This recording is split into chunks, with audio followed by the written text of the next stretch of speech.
ప్రతి విజయం వెనుక ఉంటుందో మహిళ వెలుగుల్ని పంచి కరిగే కొవ్వొత్తిలా ఆ వెలుగే సత్యం శివం గుర్తిస్తే నీదే జయం ఒక మగువ శాపంతో పసివాడే గగనం ఒక మహిళా శపథంతో కొణికిల్ది భువనం మధురం నీ చరితం ఓ మగువా జయీ భవ ఓ మహిళా విజయీ భవ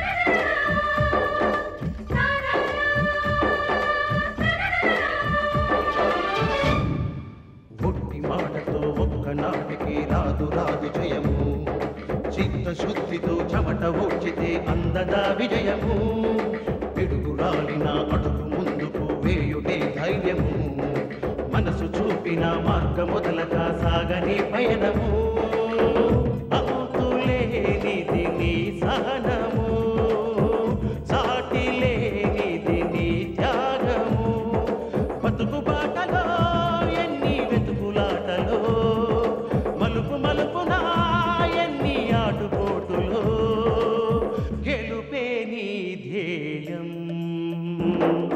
సాహసమే నీ ఆయుధం సాధించే నీ ఆశయం సాహసమే నీ ఆయుధం సాధించే నీ ఆశయం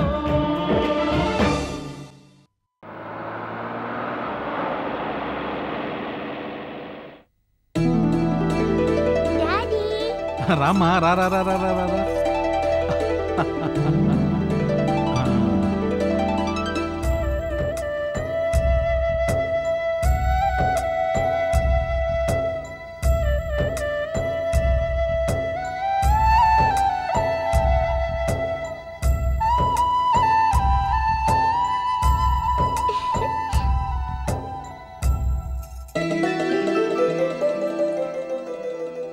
యమునా వీరు బలరాం బాబు గారు నమస్కారం వారి నమస్కారం భార్య పిల్లలు వాళ్ళ అత్తయ్య గారు నమస్కారం. నమస్కారం రండి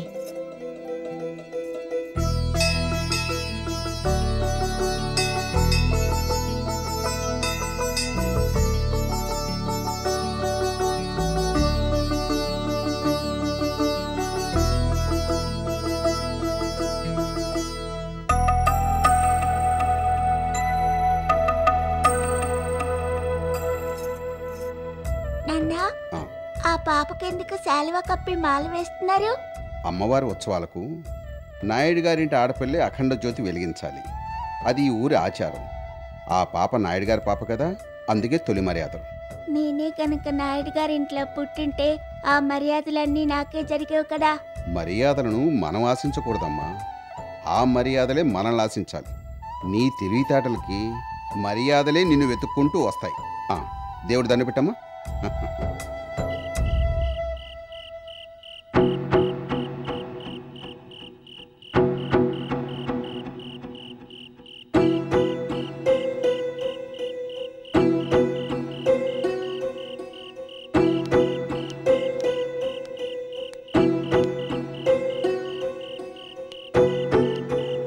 ధర్మారావు గారు ఆ, ఇంత రాత్రి వేళ ఒంటరిగా ఇక్కడేం చేస్తున్నారు?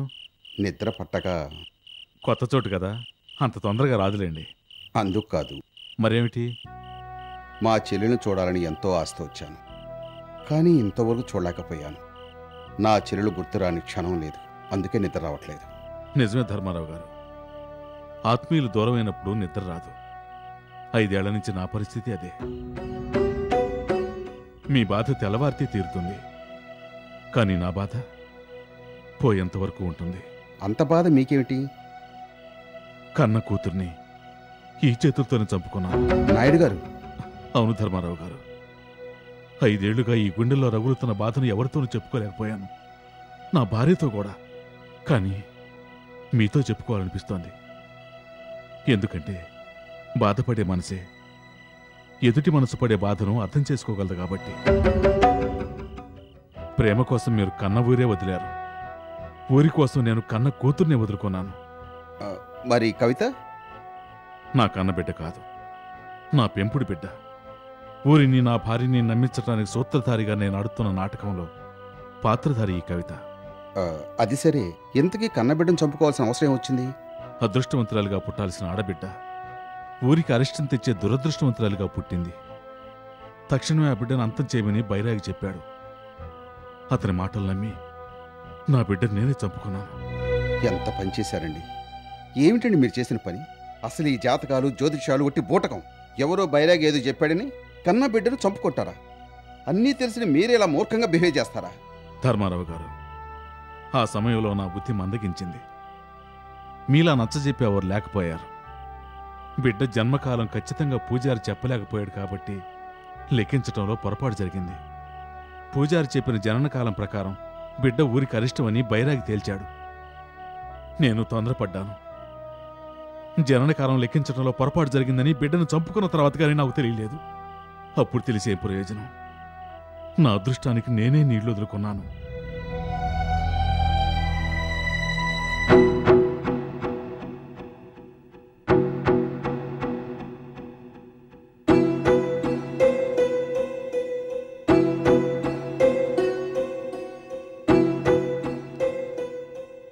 ధర్మారావు గారు, కాఫీ తీసుకున్నారా? తీసుకున్నాను. కూర్చోండి. పర్వాలేదు నాయుడు గారు. నిన్ననగా వెళ్ళిన వీరయ్య ఇంతవరకు తిరిగి రాలేదు. అక్కడ ఏమేందో ఏమో. నేను వెళ్ళి ఒకసారి చూసిరానా? వద్దండి, మీరు అటు వెళ్ళాక వీరయ్య మీ చెల్లెల్ని ఇక్కడికి తీసుకొస్తే అంత తిక్కమకైపోతుంది. మధ్యాహ్నం వరకు చూద్దాం, అంతగా రాకపోతే వెళ్తారు కానీ.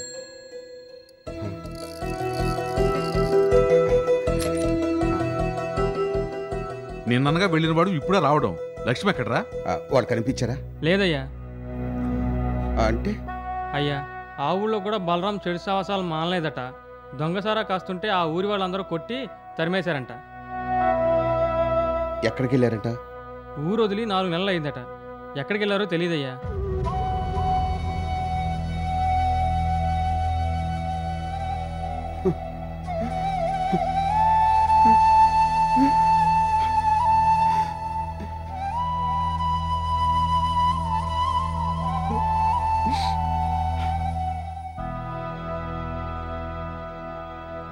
ధర్మ, ఎవరికి ఎవరు ఎప్పుడు ఎక్కడో ఎవరికీ తెలియదు. ఈ విడిపోవడం, కలవడం చాలా సహజం. ఇదంతా మన జాతక ప్రభావం, మన తలరాత. ధర్మ, నీ కోపం వెనుక దాగున్న బాధ నేను అర్థం చేసుకోగలను. సాక్షాత్తు అవతార పురుషుడైన అంతటి శ్రీరామచంద్రుడే రాజ్యాన్ని వదిలి 14 సంవత్సరాలు అరణ్యవాసం చేసి భార్యని పోగొట్టుకుని ఆ ఇల్లాలి కోసమే యుద్ధం చేసి ఎంతో మందిని చంపాడు. ఆఖరికి ఆ భార్యనే అనుమానించి శీల పరీక్షను కోరాడు. ఇదంతా దేనివల్ల అంటావు? జాతక ప్రభావం కాదా? జాతక ప్రభావం ఆ దేవుళ్లకే తప్పలేదు. మానవ మాత్రుల మనమెంత ఎంతో ఆశపడ్డావు, ఊరూరా గాలించావు. నీ చెల్లెల జాడ తెలుసుకోగలిగావా? నీకిప్పుడు ఆస్తి, అంతస్తు, పరపతి, హోదా, పలుకుబడి సమస్తం ఉన్నాయి. ఒక్క నీ చెల్లెలు తప్ప. ధర్మ, జాతకం ప్రకారం చూస్తే నీ చెల్లెలు అల్పాయుష్కురాలు కాదు. అందుకని నీకు ఆ భయమేం అక్కర్లేదు. నా చెల్లెలు బతుకుందన్న నమ్మకం నాకుందిరా. కానీ నా చెల్లెల్ని ఎలా కలవాలి? దానికి ఏదైనా మార్గం చెప్పు.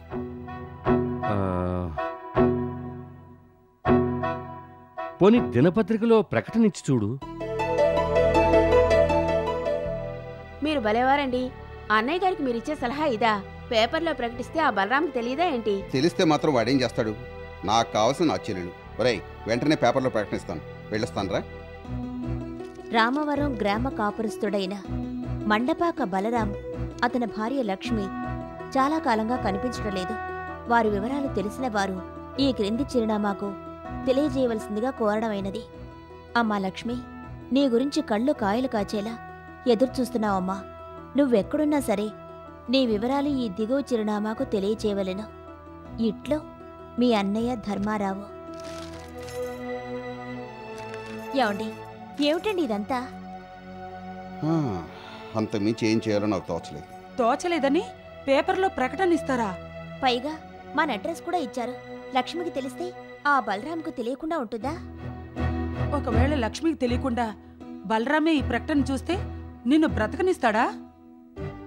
నా చెల్లెల గురించి తప్ప నా చావు బతుకుల గురించి నేను ఆలోచించట్లేదు. ఏది ఏమైనా సరే నా చెల్లెలు ఆచూకు తెలుసుకోవాలి, నా చెల్లెల్ని కలవాలి. ఏమండి?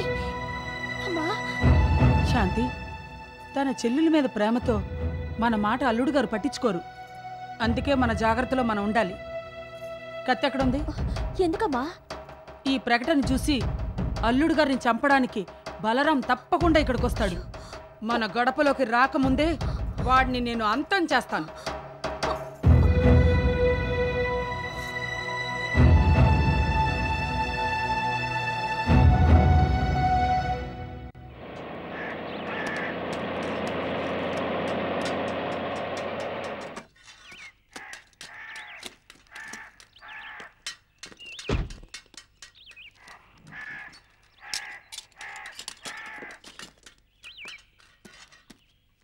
నమస్కారం ఇంజనీర్ గారు.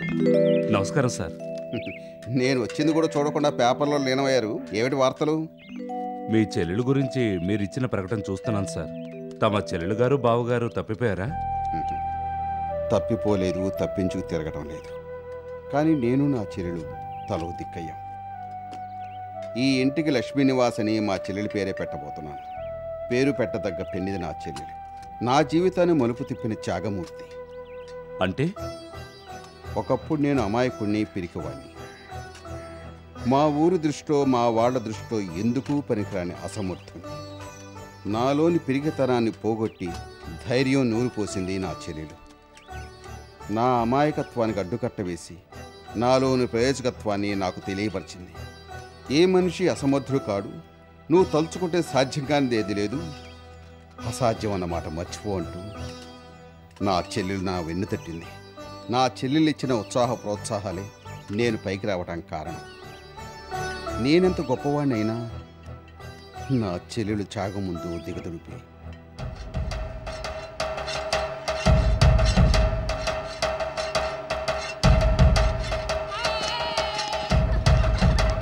నానమ్మా, ఎందుకు కత్తి నూరుతున్నావు? మీ మావయ్యని చంపడానికి. అంటే హత్య చేస్తావా? అవును. హత్య చేస్తే నేను జైల్లో పెట్టేస్తారు. నా కూతుర్ని విధవరాలుగా చూస్తూ ఇక్కడ ఉండి విందు భోజనం చేయడం కన్నా జైలుకెళ్ళి చిప్పకూడు తినడం మేలు. నువ్వు వెళ్ళరా. బలరాం. శాంతి,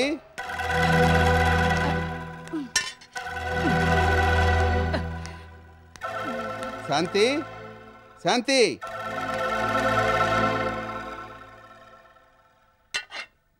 శాంతి, మా లక్ష్మి గురించి ఏం తెలిసిందా? లేదండి. అసలు మీరిచ్చిన ప్రకటన లక్ష్మి చూసిందో లేదో?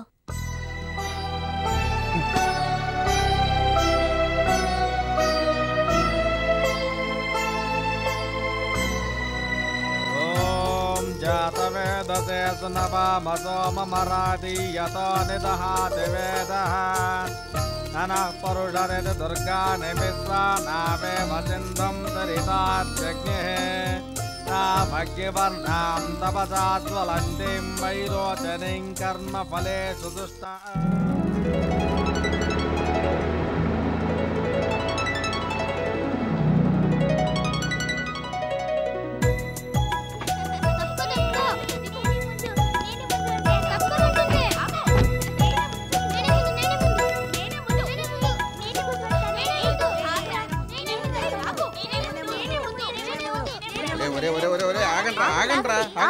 ఆడపిల్ల ముందు. అవును, మీకెప్పుడు మీ కూతురేగా ముఖ్యం.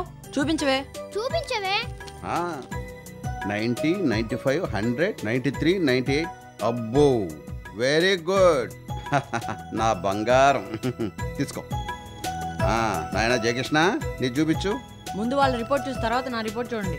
రై, ఎందుకు అంత కోపం వస్తుంది? నువ్వంటే నాకెంతో ఇష్టం. అంటే నా మీద ఇష్టం లేదా? నాన్న, మీరందరంటే నాకు ఇష్టమే. జయకృష్ణ, రిపోర్ట్ ఇవ్వు.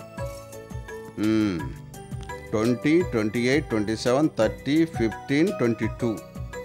ఏమిట్రా మార్కులు తక్కువ వచ్చినాయి? నాన్నగారు, నేను చదివేది మార్కుల కోసం కాదు, మరి లోకజ్ఞానం కోసం. ఏదో చదివా అనిపించుకోవడం కోసం చదవాలి. అసలు ఈ చదువులు జీవితానికి పనికిరావు. బతుకు తెరువు కావాల్సిన చదువు కాదు ఇది.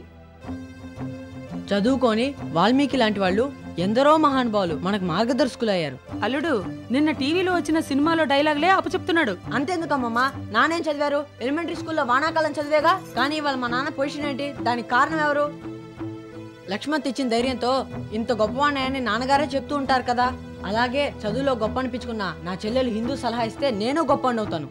ఈ తెలివితేటలు చదువులు లేవు, మాటలు మటుకు బాగా నేర్చావు. ఆగండి.